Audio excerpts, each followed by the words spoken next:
What's up, guys? So I'm out here today. I'm actually going to be putting 2 cans of this Evinrude Johnson engine tuner through my Evinrude 225 outboard. And what I did was, actually I've already done it.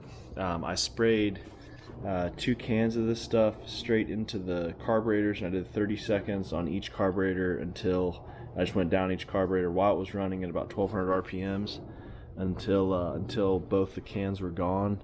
Didn't record that part, but there was just fumes and shit everywhere. But yeah, this is after I let it sit for a half hour.